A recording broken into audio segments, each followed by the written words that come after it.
Turma do livro O Amigo Jesus, José Carlos de Luca, no texto Sinta a minha compaixão.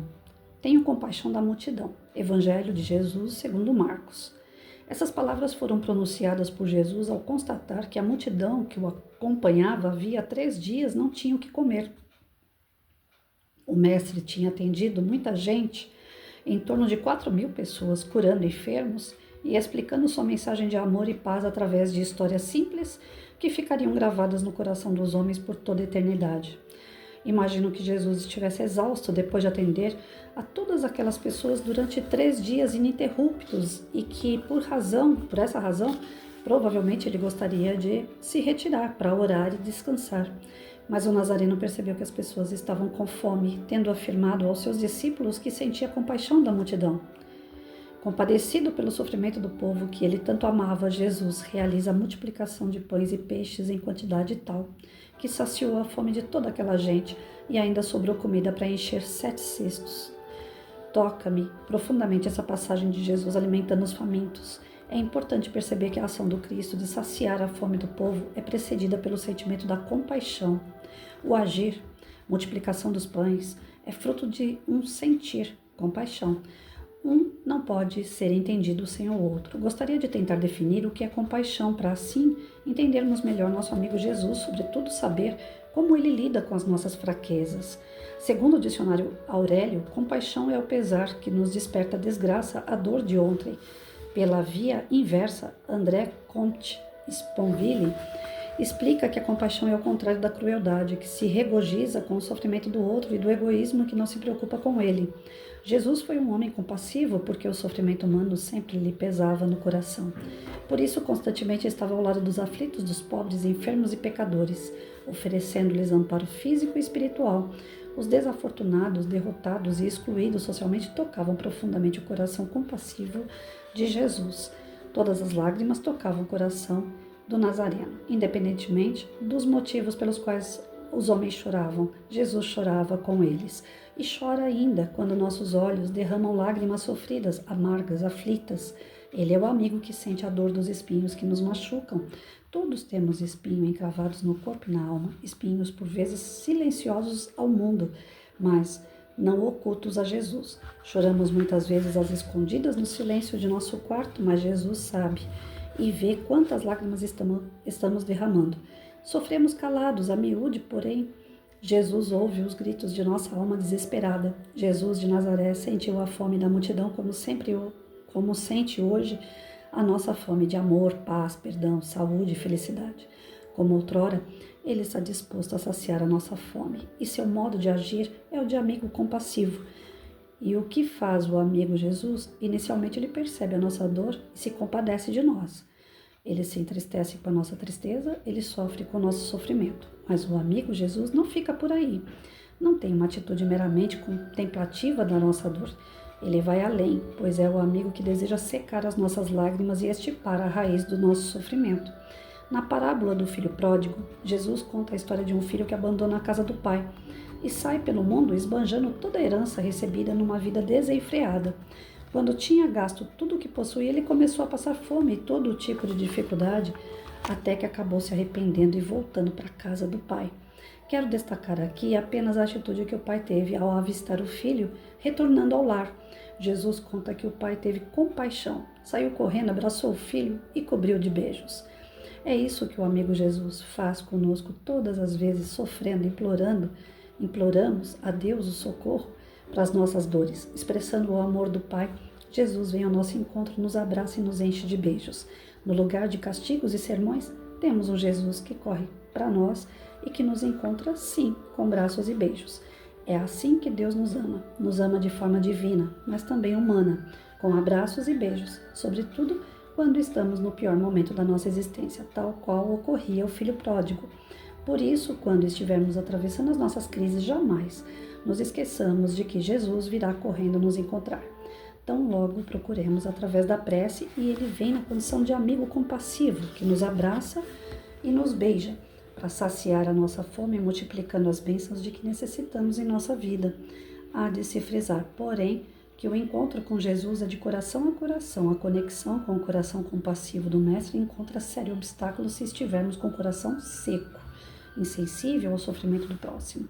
Se estivermos, por exemplo, num hospital pedindo a Jesus que socorre um filho doente, precisamos usar de compaixão para sentirmos a dor de outros pais e familiares pela doença dos seus entes queridos, e nossas preces precisam também se voltar a esses irmãos em sofrimento. Fazendo assim, as nossas súplicas poderão alcançar os planos celestiais onde reinam o amor e a compaixão. A compaixão de Jesus não serve apenas para dela se obter algum bem. É, antes de tudo, um estímulo para que também sejamos compassivos, pois na virtude da compaixão é que nascem o amor e a felicidade em nossa vida. A prática da compaixão pede um olhar para as dores alheias. É um convite para abraçarmos os que sofrem e oferecermos a eles o socorro que nos for possível. Fazendo isso, ou seja, sentindo e socorrendo a dor alheia, estaremos minimizando e curando a nossa própria dor.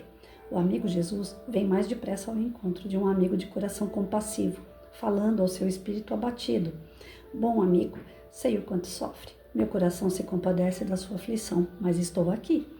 Eu o abraço e beijo sua fronte, em sinal da minha amizade. Conheço suas dificuldades do momento e pesa em mim o seu sofrer. Quero muito ajudá-lo a resolver a situação que o aflige e por isso estou ao seu lado. Nesse exato momento estou orando a Deus por você, pela sua saúde, pela sua família, pelo seu trabalho, por sua vida.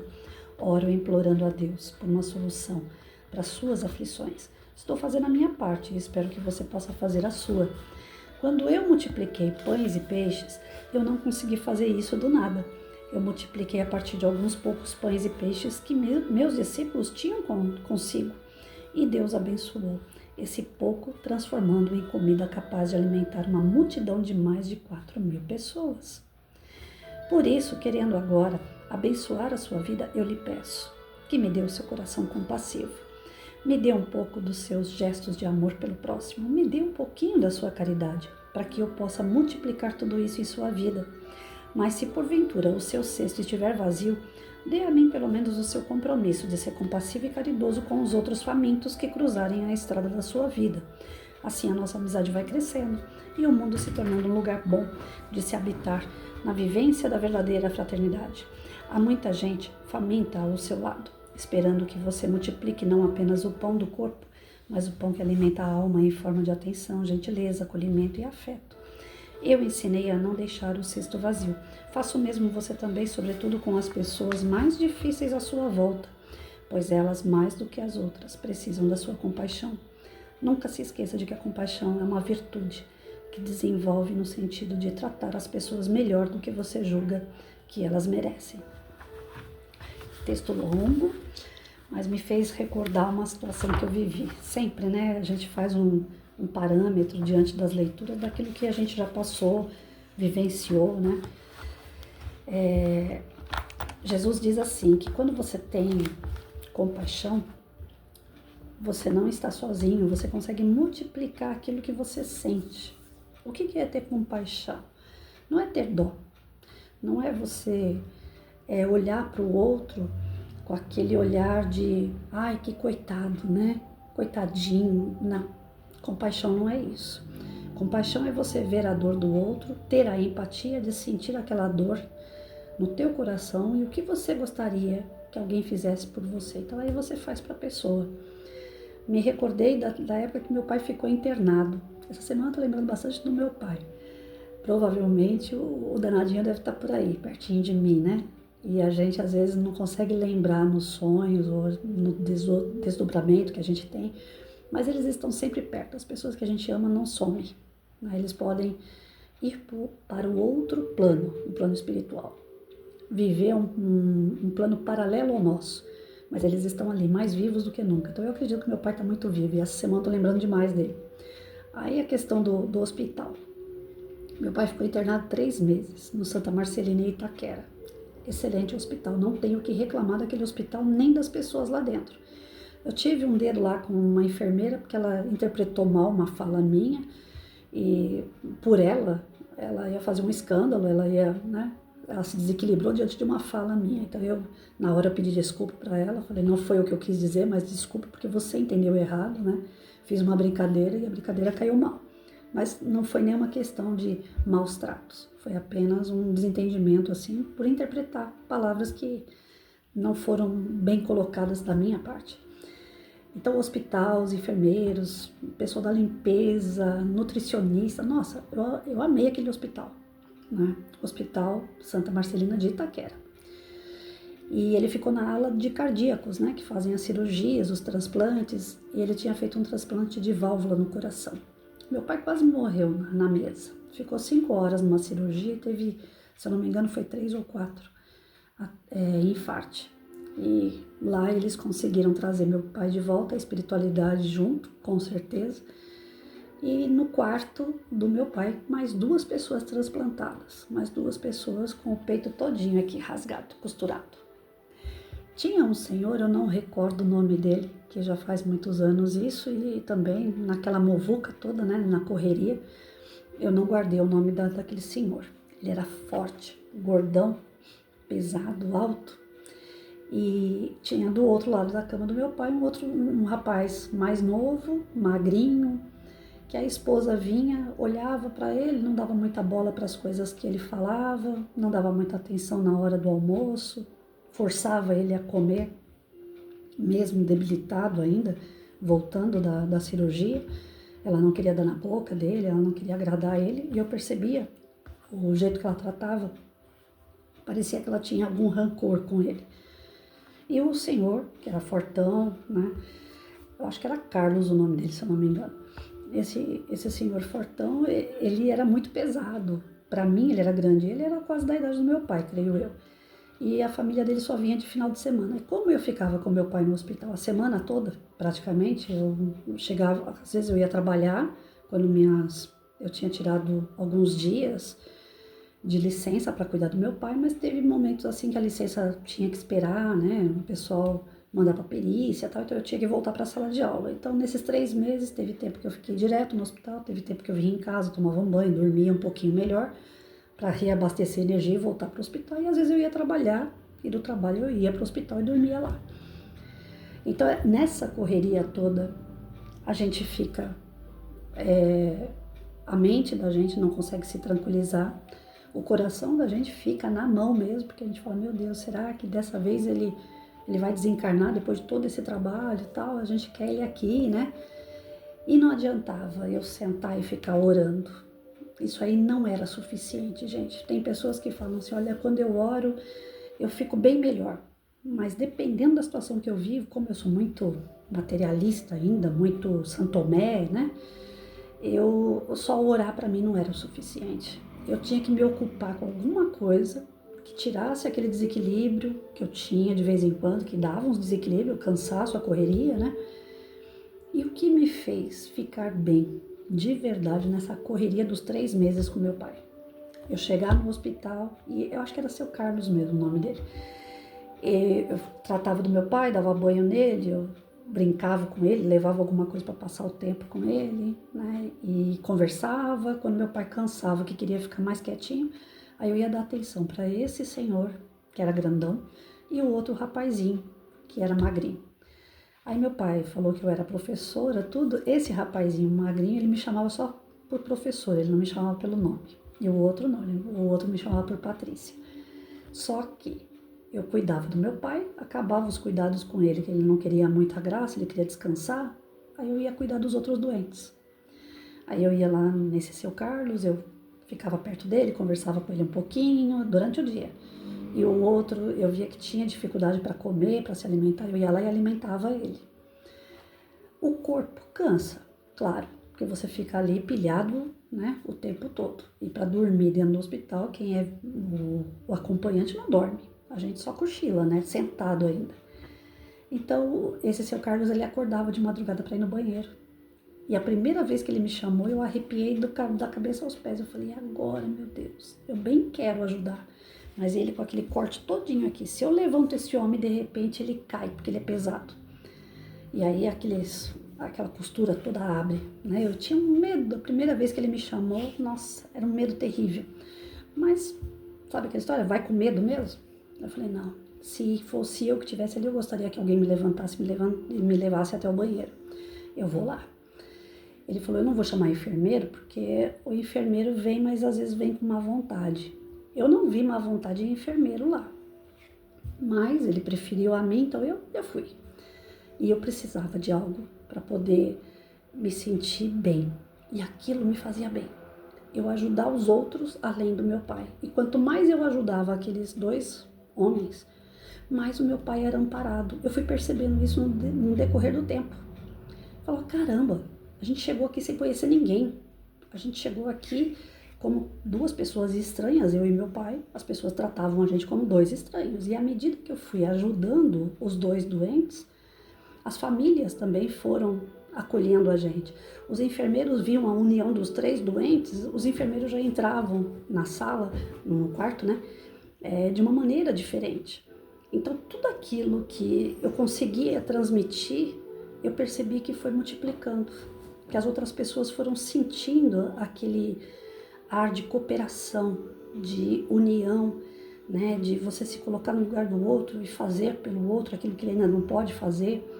Não é me gabando, não que eu não gosto dessas coisas, mas tô falando o que aconteceu, de verdade, isso aconteceu. Eu fui testemunha porque algo assim que eu preciso contar, porque eu vivenciei. À medida que você vai dando, você vai recebendo o dobro.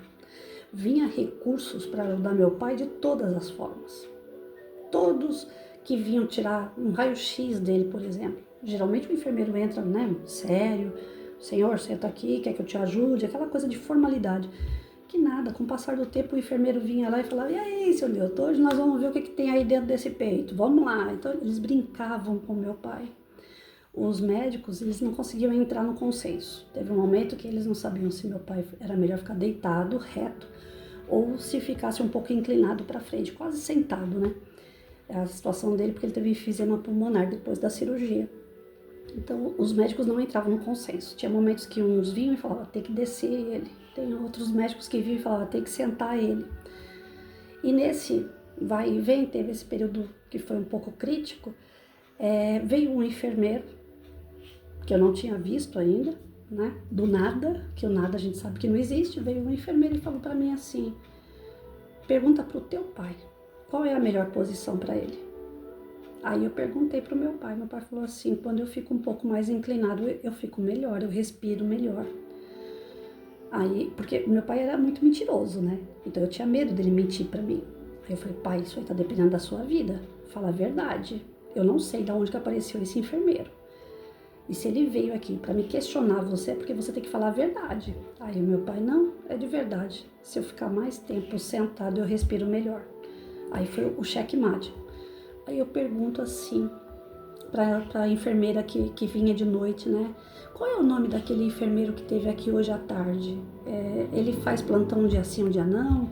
Ele é moreno, é assim, assim, assado? Aí eu falei toda a descrição do enfermeiro, a enfermeira falou assim, não, mas aqui à tarde não tem um enfermeiro dessa cor, com essa descrição que você tá falando. Eu falei, lógico que tem. Ele entrou aqui, ele falou com meu pai, ele falou comigo, ele falou, pergunta pro teu pai qual é a melhor posição, porque os médicos não estão entrando num consenso. À medida que eu deixo ele deitado, ele passa mal. Se eu deixo ele muito tempo sentado, ele passa mal. Então, eu não sei o que eu faço. E os médicos também não sabem. E o enfermeiro veio e mandou eu perguntar pro meu pai. E ouvir o momento que meu pai falasse, agora eu preciso deitar. Então, quem tinha que decidir se tinha que ficar sentado ou deitado era meu pai, não os médicos. E eu estava seguindo à risca tudo que os médicos estavam mandando. Ela falou assim, não, mas esse enfermeiro que você está falando aqui não existe. Deve ter entrado um doente aqui, alguma outra pessoa, mas o enfermeiro não. Eu falei, não, ele estava vestindo todo branco. E era de carne e osso. Eu não sou vidente, eu não consigo ver espírito, então eu tenho certeza que... Bom, gente, enfim. A espiritualidade mandou aquele cara ali, né?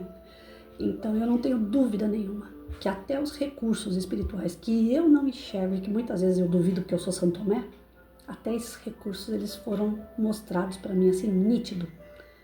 Que a espiritualidade existe, e que eles amparam, e que eles ajudam. De uma forma ou de outra, eles se fazem presente na vida da gente. Teve uma outra situação com o meu filho, ele teve uma inflamação na cervical, e nós saímos daqui de casa achando que era leucemia. porque ele vomitava, ele tinha todos os sintomas de uma leucemia, né, uma meningite. Aí corri pro Cruz Azul. Cheguei lá no Cruz Azul, a médica pediatra, esse menino tá com meningite, vamos fazer o exame do líquor, que é um exame na coluna dolorido. Eu chorava, só chorava. Aquele dia eu não tinha equilíbrio nenhum mesmo. Eu não conseguia rezar, eu não conseguia pedir para a espiritualidade, eu não conseguia nada. Eu só conseguia chorar. Porque eu falei, meu Deus, esse menino vai sofrer tanto se for meningite. E vai morrer, porque meningite mata, né? Aí eu chorando que nem uma doida lá. Meu amigo e uma amiga que estava junto comigo, me socorrendo naquele dia, né? Eles também, todos, né, perdidos junto comigo. E o menino não parava de gritar, ele gritava de dor. Aí veio um médico, gordinho, grande também, entrou na sala, ele se identificou como ortopedista e ele perguntou para a médica, falou, você já fez o exame de tomografia nele? Aí ela falou assim, não, nós vamos fazer um líquor, isso aí tá na cara que é meningite. Aí ele pegou e falou assim, você vai fazer o menino passar por esse sofrimento sem antes fazer uma tomografia nele? Faz uma tomografia primeiro.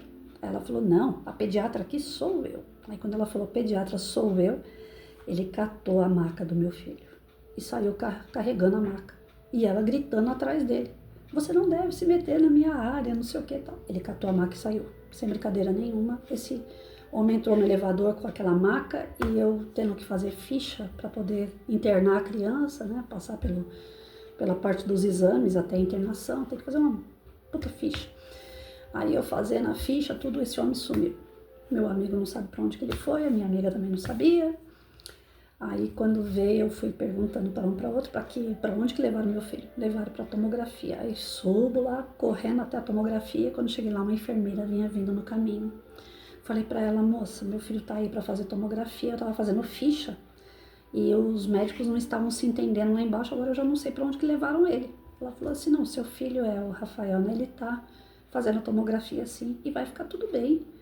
Eu falei, não, mas a desconfiança da médica é meningite. Ela falou, não tem nada de meningite ali, fica tranquila. A tomografia vai mostrar o que é, mas não é meningite. Aí eu falei para ela, tá bom. Eu vou ficar aqui aguardando a tomografia. Terminou a tomografia, essa enfermeira também sumiu do corredor e tal. E eu fiquei sozinha lá, né? E meus amigos não puderam subir junto comigo. Aí vem um outro enfermeiro.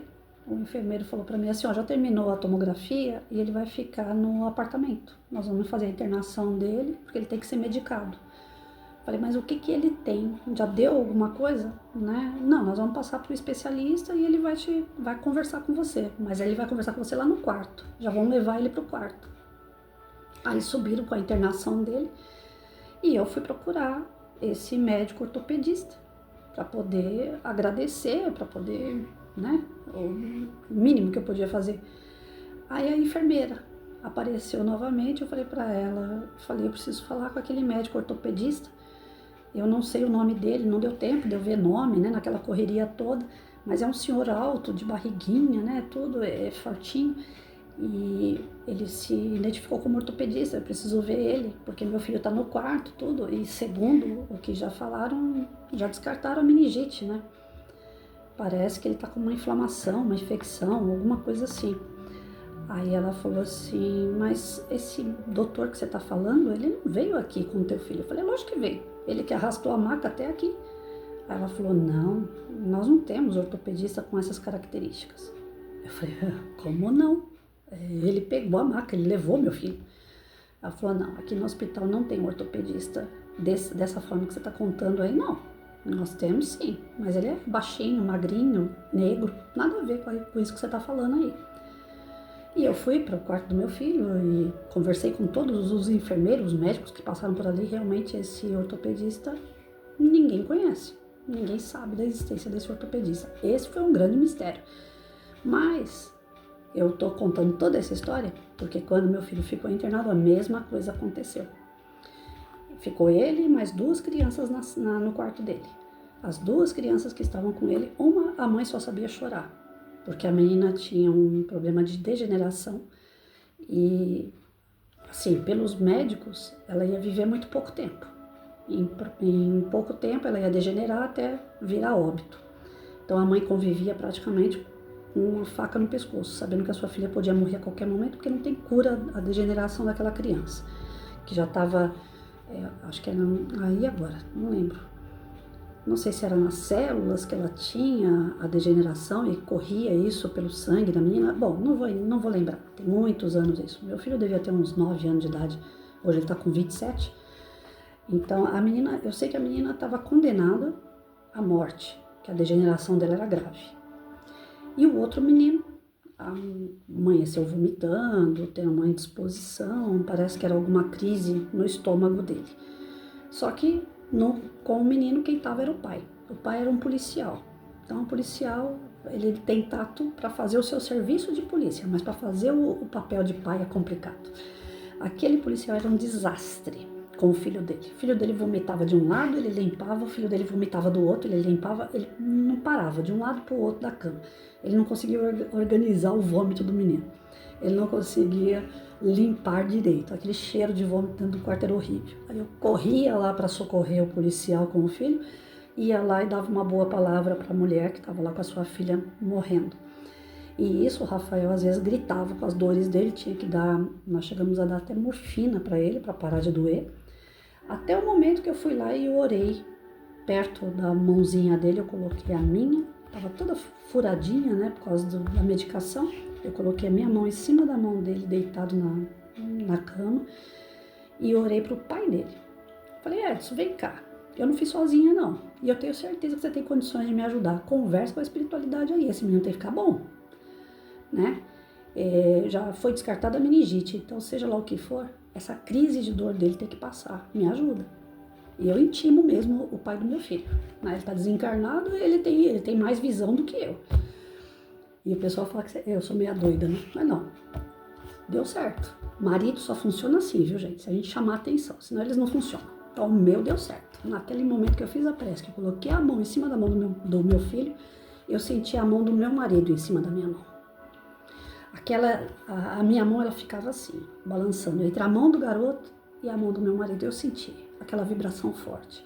E o menino ficou quieto, parou de gritar. O remédio fez efeito. Alguém vai falar para mim que a gente não é socorrido à medida que a gente socorre os outros? Eu fui socorrida várias vezes fazendo isso. E sem querer nada em troca. Porque se a gente faz, eu vou ajudar o menino que estava vomitando, eu vou ajudar a menina que está lá para morrer, porque eu quero ajuda, esquece, eu não ia ter. Eu simplesmente me desdobrava porque eu via que era possível. Eu me distraindo com a dor dos outros, eu não focava tanto na dor do meu, e ainda assim eu recebia ajuda para o meu. É assim que funciona. A multiplicação dos pães e dos peixes, ela é figurada. Ela não é que a gente tem que acreditar totalmente ao pé da letra. Tem muitas parábolas, tem muitas passagens de Cristo que é figurada, que é para a gente entender o que ele queria dizer. Então, à medida que eu dou, eu recebo. Isso é fato. À medida que eu faço sem querer nada em troca, vai vir para mim, porque eu estou plantando aquilo. Então, eu não tenho que ter medo, porque amparo a gente vai ter. O problema do amparo é que às vezes a gente quer do nosso jeito e não vai ser do nosso jeito. O amparo vai vir do jeito que Deus acredita que seja o melhor para nós. E é aí que às vezes a nossa compreensão não bate com os desígnios de Deus. Poxa, eu pedi isso e Deus me deu aquilo, mas aquilo que Ele te deu é para chegar nisso que você quer. Ele não vai te dar, você vai ter que fazer por merecer. Então, vamos entender que a multiplicação dos pães e peixes é nessa forma. Não é ter dó, mas é ser solidário. É fazer ao outro o que gostaria que fizesse com você. Está na máxima de Jesus isso aí.